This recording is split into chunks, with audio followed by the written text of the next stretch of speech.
I'm curious to see how he's going to do this. I mean, this matchup, we highlighted the stats, right? Stats don't lie, but also stats don't tell the full truth, Lidakor. I know that's confusing, but what I'm saying is you can't trust the numbers. That's how Skynet comes around. Yes, we are talking about a 60% win rate for the Abbasses in this matchup, but the French are not completely out of tricks, especially depending on the generation. That's the first thing I'm looking towards, because actually what we have here is what could be a rough start for Kasva. Check out his base. His wood spawns are to the sides and wide. With gold exposed on the front side alongside berries, Leenock might have opportunities to do what the French do best, which is feudal pressure.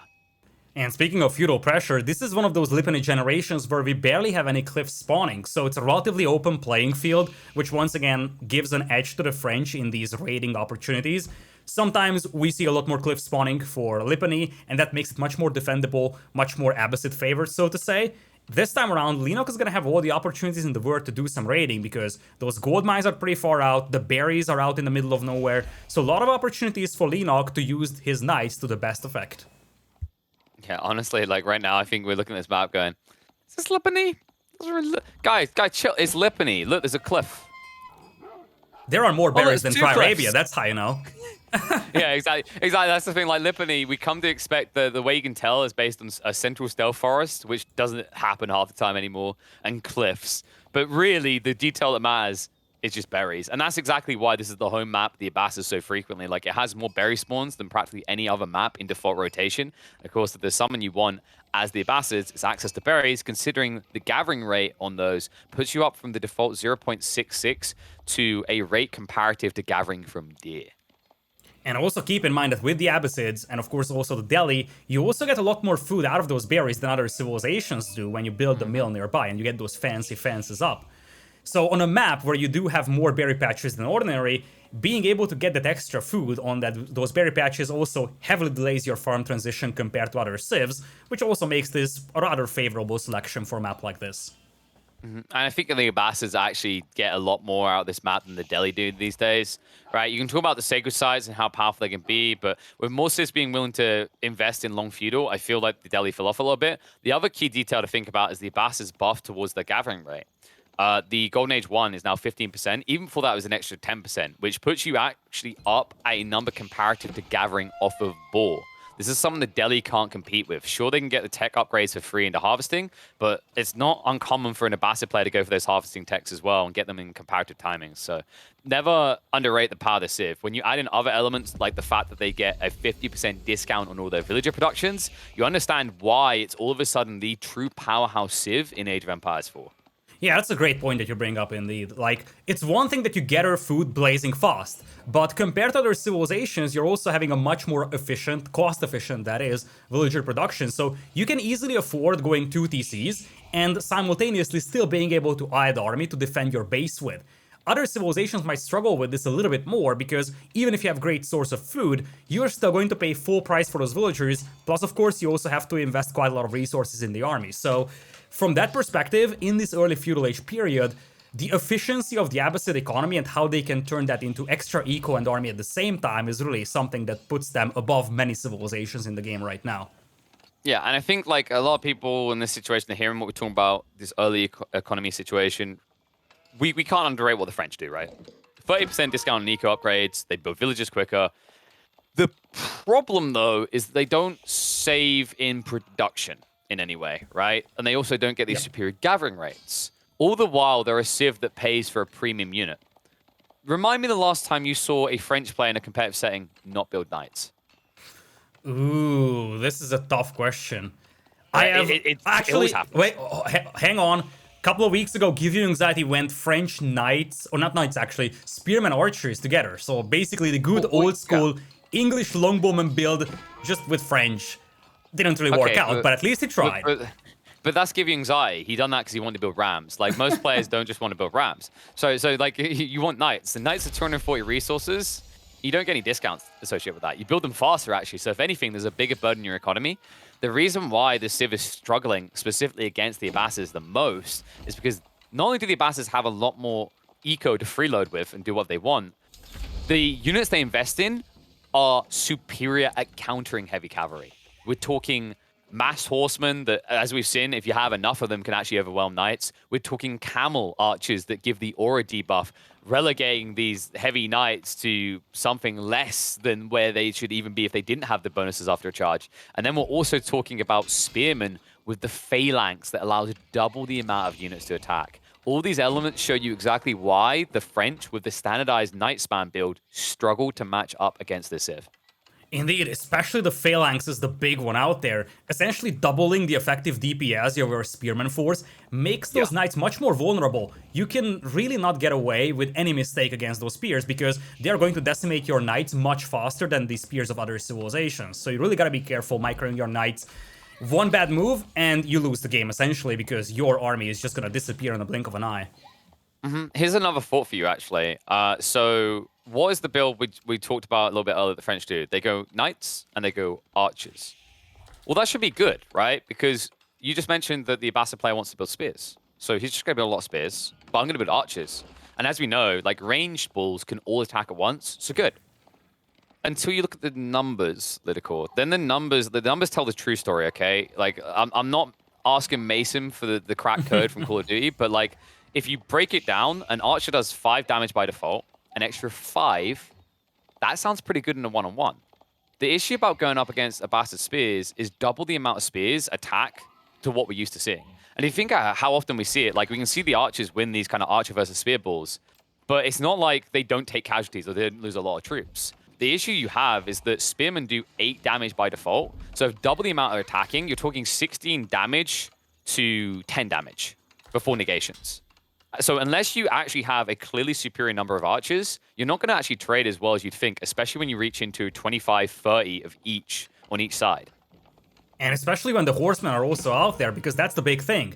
Because from the point that you also have supporting horsemen for a spearman, suddenly it gets much easier to deal with those, and it also gets much easier to potentially punish exposed archers. But speaking of punishing, here come the knights, and for the time being, it seems like Kasva was gonna be denied of that stone mine. He wanted to go for a second TC, that is going to be delayed for the time being. The spearman discouraging more aggression, but he's yet to get the feudal age upgrade for those. All right, I'm gonna continue wrinkling the brain here, though, Lidakor, because I think like this is like a deep dive moment. It's a really good thing to break into as well, because we just mentioned the spearmen versus archers. Think about this as well. Archers cost what? Primarily wood. Do the French get more wood? No. What did we just highlight that the Abbasids have surplus of because of their gathering rates and their discounts? Everything. Everything, but food specifically, right? What do these spearmen primarily cost? This is food. Yep. This is the absurdity of it. Like, the longer you're stuck in feudal, the worse it actually gets for the French right now. Because the Abbasids will always be able to actually amass more spearmen than you can amass archers.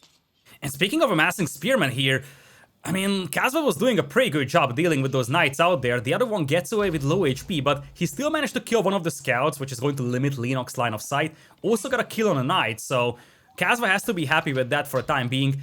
Still though, his eco is not necessarily well set up. You see, he already has the wood for the town center, but he was delayed quite heavily going to stone thanks to those knights. Speaking of town centers, Leenock, he did drop the blacksmith first to get the upgrade of the knights, but straight away afterwards, he's on the stone. He knows there's a race between him and Kasva. Now, Kaz, of course, needs this secondary TC more. Not just because he gets more out of it due to the discount on building villages, it's the fact that because you're playing against these French knights in such an open spread with your woodline spawn behind you, you actually need that secondary TC as a defense point. And this is where Leenock will try and block him. I love what he's done here. Lee, I think, has a great read on this. Definitely unfortunate for Kasva the way the map spawned, but Leenock is exploiting that. He went for the Holy Trinity. Archers, spears, and knights. He's ready to counter anything that Kasva goes for. And keep in mind that Kasva opened up with an archer range over here instead of a stable, so he's yet to start really adding horsemen. He only has one of those on the battlefield, so he doesn't really have a great response to the archers over here. And when it comes to archer numbers, for the time being, Leenock is simply outnumbering him. This is not a composition that Kasva can deal with right now, and you see, it's gonna be a suboptimal TC placement because of this. Ideally, you would want to place on a secondary food source, but it's not gonna be the case here at all. And I want you to think about the idle time there as well. He went deeper, then he turned around, then he shuffled multiple times, and yet look at the difference. Leenock, he runs far out, he gets his up first, and he gets value for it. He sat right next to, I believe that was actually the boar he went for, as well as the deer. Look at this. There is so much value in this area. This is like, what, 4,000 food in one location? It's massive. And the thing is that he knows very well that Kasva can't punish this because Kasva is stuck inside his base. And in the meantime, as you pointed out, Leenock went for a TC on the hunt. Leenock is also patrolling the primary hunt of Kasva here because he knows that Abbasids, more and more frequently, they drop their second TC on the hunt rather than on the berries. So possibly, he denied the best possible TC spot that Kasva could go for. Kasva had to go for a less than optimal TC at best. Although a saving grace for Kasva is that he's gonna have a third town center coming soon, which could hopefully be at a slightly more optimal position. Maybe he'll reach the deer with the third one. Might be close. But, I mean, right now, we have to think about the comparisons in food access. Kasva's on the Slim Fast diet. Leenock just turned up at one of those all-you-can-eat restaurants. In fact, no, it's not all-you-can-eat. Eat as much as you can, right? Because I feel like all-you-can-eat doesn't really set the motion in prep, right? 4,000 plus food here at superior gathering rates. This is going to escalate him like crazy. We just highlighted that one of the big issues for the French is the burden on them to produce these premium knights and not really have an upside in terms of gathering rates. Well, he found the upsides because he'd done what the French should always do, but hesitation causes him to often not. He played pocket ecos, and the reason he was able to do this is because of what you mentioned earlier. Kasva was late into Horseman. He has no raiding potential of his own, and it's why Leenock gets away with this greedy spread. And speaking of greedy, if you think about the getter rates on that hunt, it's spectacular. Very recently, in the most recent patch, the survival techniques were also buffed, and with the French, you already have a discount on it by default, so the getter rate is gonna be up in the skies. He's lacking this upgrade, but look at the investment he would have to make for plus 15% getter rate. That's a no-brainer for him to grab. You say it's no-brainer, but sometimes the brain don't work on these things, Lid. It's very easy to forget about survival techniques. I feel like it's something you do either every game or you just forget it exists. I hope he does see it because I agree. It's like such a phenomenal gain. And he's going to need it because keep in mind that Kasva can still escalate army quicker. And we're starting to see it. And the reason he can do it is because Horsemen push so much quicker. And here we go. Fight underway. In the meantime, the extension TC wrap around the backstab coming from Leenock. The Spearman and Archers delayed to the fight. Works out to his benefit, but has to back away. Superior number of Archers allows Kasva to stick it to him. But Leenock able to buy time because the issue for Kasva is the only way he's getting through this way is if he invests in Rams. But at least he doesn't have to grab the siege engineering upgrade for that. He can just start dropping rams immediately once he has the resources for it. As you said, escalation from the Abbasids can be very rapid. They can really quickly shift away from an eco-focused approach to an army-focused approach, and now you have good production for them. Double barracks, double range is stable as well. Should be sufficient for Kasva to launch an assault on that TC, something that he kinda needs to do, because you really get the feel that you can't let Leenock have that pocket eco out there on the front. No, and Leenock also is limited in his options right now. Notice that he hasn't got many knights. People go like, Leenock, build more knights. You're playing French. What's wrong with you? Well, you're up against the Abbasids. Kasva is waiting for the moment where you build 6 to 7 knights, because then it justifies an investment into a camel archer. That camel archer will negate a strong point of the French, and it's why he's overburdened himself into archers. Make no mistake about it, archers will win or lose this engagement for both sides. It is a race in the pew-pew department to see who can amass more first. Indeed. For the time being, army numbers seem relatively even here, 32 to 31, very close in numbers. Leenock trying to poke and probe, but you really get the feel that the trenches are slowly being dug, and we're getting closer and closer to a situation where a single battle might decide the fate of this game, and with that, the fate of this entire set. I actually like the Leenock's peeling off the sides like this. I don't think he can win a direct fight. He actually cannot win a direct fight right now. It's the Spearman count. He's doubled up, and the Phalanx. The Phalanx is the threatening issue. It's why Leenock needs to get to about 30 archers before he feels strong, but he might be presented that opportunity. Kasva has gone in for it. He's teching up into castle. This means that if Leenock doubles down on the feudal investment, which he's doing, you can see it right now, survival techniques and the siege engineering, Leenock has a key timing at 16 minutes where he can do some serious damage to Kasva's base.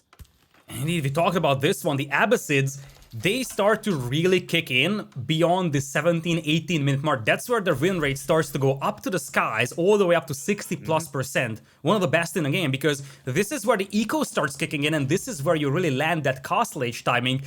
Not only being the first to Castle Age, you're also going to be the first one to field Men-at-Arms that will be able to deal with Leenock's archers quite efficiently. In fact, Men-at-Arms is something that Leenock would struggle against quite badly with the unit composition he currently has.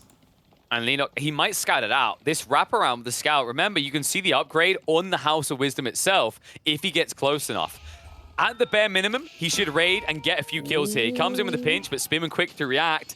Here's another thing to think about the Abbasids. the way they tech up seems suboptimal, right? Think about all the times where you wish you could tech up faster. But let's look at the positives.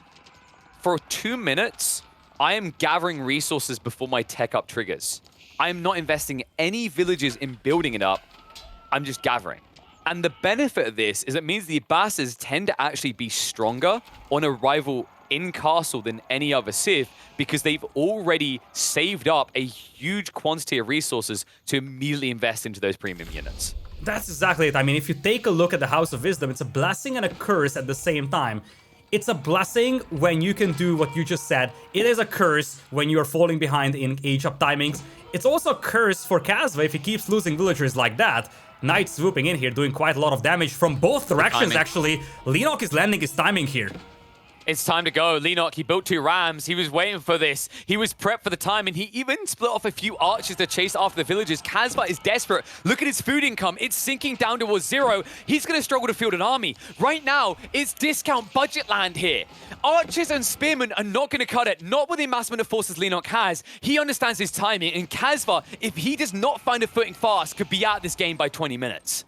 Leenock wants to force a fight over here before the castle age upgrades come in, and he is going to be granted one apparently. 4 retreat coming in here from Kasva, almost double the army for Leenock, and the knights are yet to charge in. Here they go. Tries to turn around. The arch in the way. What a micro coming out from Leenock. A few of the knights get pinched, but now a heavy sacrifice. Kasva losing most of the spearmen. Upgrades finally come through, but they're too delayed. He was trying to wait before he took the fight, but half of his army gets wiped before the veterancies come out, and now the rest are not going to be far behind it. And behind this, Leenock is not only doubling down on the feudal count, he's also bringing the rams. Pressure now mounting, and Kasva needs a way out fast. It's quantity over quality over here at this point. 49 army as opposed to 20. Castle age upgrades are in for Kasva, but he's bleeding from so many wounds. He can't take a direct fight, and he fails to notice all his villagers being killed on the flank. He's too busy focusing on the key defense. Villagers being lost on those pocket ecos, while he's also struggling to hold off the main army of Leenock. And now Leenock will tech up, and look how strong he is going to be when he does it. He has about a 10 villager lead, not to mention the fact he's doubling up the military count. Kasva is countering now with the Mangonels. The problem is that there's a transition ahead. Leenock will be prepped and ready to start amassing knights, especially considering that Kasva, now with a split eco, has plenty of areas that Leenock can raid with these heavy cavalry units. And the map is open. We talked about this one. That's an edge that is given to the French on this Lipony generation. Openness, the ability to raid with those knights, also make it much more difficult to Kasva to defend with this very slow-moving army he has. Knights will just circle around those. Oh, looks like they will disengage. Yeah, he's hesitant. Why? I'm surprised, though. The spears could react quickly. He just doesn't see its value right now. He wants to keep his knight numbers. Remember that Leenock is still teching up. He doesn't want to do that thing where you throw away your army to cover your tech up. He wants to keep his army alive because he knows he has the advantage, and you can see that advantage coming through. Kasva feeling the pressure begins to warm himself in, and he should feel pressure because Leenock went for the Royal Institute. In the next 3 to 4 minutes, expect that knight count to escalate. Alongside it, we might see Arbalatrier as well as Royal Bloodlines coming in, at which point Kasva's army that he's fielding is going to be heavily discounted against what Leenock is pushing. And a magical thing here for Leenock is that he doesn't even have to take a single engagement if he doesn't want to, because as you said, those knights will become so tanky. He can just run circles around the base of Kasva, keep killing villagers, and slowly wind down his opponent, like he's doing on this pocket econ on the right side. Villagers actually on garrison over here. Oh, that's a misclick probably. Ugly misclick. He needs the food. He needs the food, Lidakor. Look at his food right now. That's why he pulled them out, because that's all the food he's getting on the map. Nowhere else is accessible. He needs to gain some territory fast, or he needs to farm the transition. You can see, actually, that's what he's saving up for. 1,200 wood in the bank, but nowhere safe to set up. Means that Kasva is in dire tides here. He cannot keep up with the requirement of war here. You can see it. 3 man-at-arms being produced. Look on the other side. Leenock now coming in with his own transition and tripling him up over the top as a French player going into man-at-arms. And the archers are also moving to dangerous grounds over here. Nothing for Kasva to deal with those knights right now. The spearmen are all at the back, so the archers could be caught off guard. The siege could be caught off guard. Kasva could lose his entire army on the right side in a blink of an eye, and that would be devastating in this position. I mean, Kaz, it's 2 Mangonels and a dream. If the Magos don't hit hard, he's done in this game. The food is still depleted. He's producing nothing right now. No villies, no units. He's hard locked. Look at the wood, look at the stone, look at it all. this could be it. If Kasva does not defend successfully in this area, he'll GG out. And that's why he goes to the TC. The TC that could still be dangerous to escalate here. Knights are going to find a way out of the pinch. And Leenock now knows he's in the area. Farm transition also underway as Kasva tries to complete the full enclosure, walling himself in. But Leenock gets all the critical info and is now prepping a more dangerous layer of troops to come in. Mana Arms Ball is massing up. He's also gonna have the discount provided by those keeps. He has all the map control in the world, denying Kasva from all those juicy berries. And the Knights, they just keep circling around, doing eco damage over and over again, pushing Kasva down to 76 eco. Now down by 25 as compared to Leenock, with Leenock ready to pick up the relics. And what's even worse for Kasva is that he doesn't even know that there is a ball of archers at the back of his eco, yet to be used by Leenock. Yeah, and they could build rams as well, right? That's the other thing. On an extension TC that doesn't have much elf. And look how many villagers are here. Not enough room to protect them all. Wraparound coming onto the archers in the meantime. The spearmen caught in no man's land as the mana arms are revealed and Kasva's hand heavily discarded. He built archers when he needed crossbows, and those crossbows might be too premium because Kasva right now is limited on gold as well as wood. The only thing that he's actually recalibrated is food. You can feel the desperation. He panic reacted to set up the food and has sacrificed every other type of resource in the process. And while he's distracted on the left side, Disaster could strike him on the right because he's gonna be so focused on ensuring that he doesn't lose these mangonels. This is a good fight for him, but Leenock doesn't care about losing this. What Leenock cares about is the man-at-arms raids and the archer push coming from the north. Here comes devastation, possibly. Kasva has nothing left here to defend this with. Dude, I'm not gonna lie, Mana Arms from the French look like they lost their horses, but they are gonna be as premium as Knights right now. The backstab that's coming in, the Rams are being assaulted, but Kasva's about to face an onslaught from both sides. Archers and Mana Arms coming in. Sure, you might not kill them, but 45 villagers, more than half of the economy of Kasva, is running with their tail between their legs, not gathering for the Abbasid dynasty. Not gathering at all, failing to help Kasva to produce more units, and they're running into their death because the Knights are coming around. The men-at-arms can't chase them, but how about the Knights that are out there to kill them? Here they go. Casualties are massive here for Kasva. He's dropping population so rapidly. And, you know, it's idle time more than anything, right? What was it they say about Knights? Like, don't lose them, just keep idling. I think they found their bang for buck. 3 Knights are going to force 40 villagers to be idle for half a minute. In the meantime, that TC extension north side goes down. Now, Kasva, this time around, does at least have some farm set up to try and stabilize himself. But think about the lack of space right now, okay? It feels like he's on an enclosure. It feels like he's having chunks of land taken away left, right, and center. He's surrounded by a giant superpower that is ready to absorb him as their own. And they're getting ready to end with that as well because Arbor Trio on the way. The Mana Arms are still unanswered. Every time Kasva is falling an extra step behind. Mangonel shots look cute, but this is irrelevant to Leenock. I mean, like, you have to do this 5 more times to get back in this game. Possibly more than that because Kasva is just losing armies so rapidly. His eco is getting destroyed. And we have just seen Leenock's stone count drop. I am fairly certain that this is gonna be for a very aggressive castle. He won't let Kasva catch a breath. Kasva is losing way too many villagers over here, and this spells desperation for a red player. I mean, look at this. The Mana Arms, when you wear so much armor that no one can actually kill you, you're being hit by rocks, knives, everything, and yet you are still alive at the end of the fight. Kasva is looking doomed and gloomed in this one. 65 eco to 120, and Leenock picking up those relics, like they're going for the aggressive keep you were talking about. Even if he doesn't, he can pivot back towards Knights and end this game. And Kasva, oh my god, does this look depressing. 1 spearman, 1 horseman, 0 mangonels. He is done. Ah, the timing on that was perfect indeed. Kasva is done in here. Leenock, masterful play, starting up with the denial of that second TC from Kasva. For a brief moment it looked scary because it seemed like Kasva was gonna take control, but then the timing push coming in perfectly when Kasva hit Castle Age. He punished that Castle Age from Kasva in a perfect manner. If you're looking for a textbook game to learn how to punish an early age up from your opponent, this is the one to look at because Leenock exploited the very weakness of Kasva's stack up and from that point on, turned on cruise control, ground down his opponent, secured the game, and with that, the entire set.